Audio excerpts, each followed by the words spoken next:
네, 사법농단 사태가 외부에 알려지는데 불씨가 됐습니다. 이탄희 판사, 최근 사직서를 냈다는 소식 전해드렸는데요. JTBC 뉴스룸과 어제 처음으로 언론 인터뷰를 했습니다. 진상이 밝혀지는 과정이 생각보다 훨씬 길었고 또 많은 사람들의 희생이 있었어야 했고 그 과정에서 스스로 많이 소진이 돼서 사표를 냈다는 말을 했습니다.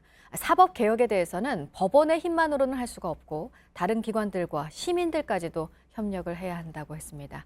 이윤석 기자가 인터뷰 내용을 정리했습니다. 이탄희 판사에게 사표를 제출한 이유를 물었습니다.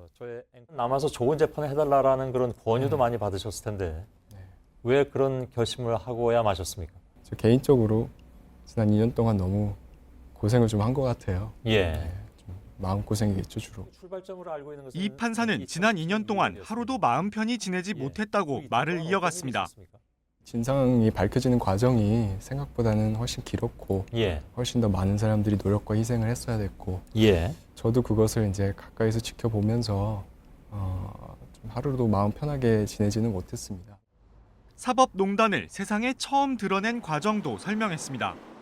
2017년 2월 이 판사는 법원 행정처로 발령을 받았습니다. 법원행정 발령이 나고 나서 그 이후에 이제 알게 된 것들이 어찌 보면 평범한 판사들은 사실 상상하기 어려운 내용들이었거든요. 파일을 관리하고 이른바 판사 블랙리스트의 존재 사실을 알게 된 겁니다. 판사들을 뒷조사한 파일이 관리가 예. 되고 있고 제가 그걸 관리하는 업무도 맡아야 하고 또 일선 판사들의 반발을 무마하기 위해서 어떤 허위로 만들어낸 논리들을 전파하는 역할을 판사가 해야 되고 그게 무슨 이 얘기냐면 판사는 자신이 알고 있던 법원과 다른 모습이었다고 말했습니다. 선택을 해야만 했습니다. 제가 지금까지 제가 해온 법관 생활을 지킬 것인가 아니면 앞으로 법원행정처에 들어가서 이 일들을 할 것인가. 이 판사는 저항하는 길을 선택했습니다. 제가 제일 처음 이전의 판사들과 달랐던 겁니다.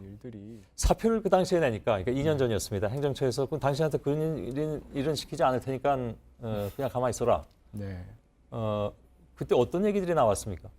그랬더니 다시 법원행정처에 심의관으로 들어와라 이렇게 제안을 한 적이 있었고요. 예. 저는 솔직히 그걸 듣고 좀 화가 났죠. 예. 왜냐하면 저는 이걸 판사가 할 수 없는 일이다라고 생각을 해서 사직서를 냈던 것인데 예. 법원행정처에서는 뭐 다른 사람을 시켜서 계속 하면 된다. 마치 그렇게 받아들이는 것 같아서. 이 판사는 법원행정처와 일선 법원의 분리가 필요하다고 했습니다. 판사들은 사실 재판을 하는 기관이잖아요. 예, 예. 그런데 법원행정처에 판사가 있는 상황 자체가 비정상적이고 법원행정처와 일선 법원이 꼭 분리가 되는 이번 기회에 마지막 질문의 주제는 사법개혁이었습니다. 사법개혁에 대해서 당부하시고 싶은 말씀이 있습니까? 그런 건 아니고요. 이 판사는 삼권 분립의 중요성을 설명하며 판사가 조직의 상권 분립은 상권 분리랑은 다른 것이거든요. 그렇죠. 분립은 설립자고 분명히 세 개의 기관이 서 있어야 됩니다. 예, 예. 똑바로 서 있지 않으면 원래 헌법이라는 돌을 이렇게 기워야 되는데 하나라도 누워 있으면 이 돌이 굴러내려서 예. 표류하거든요. 깨어있는 시민의 역할을 강조했습니다.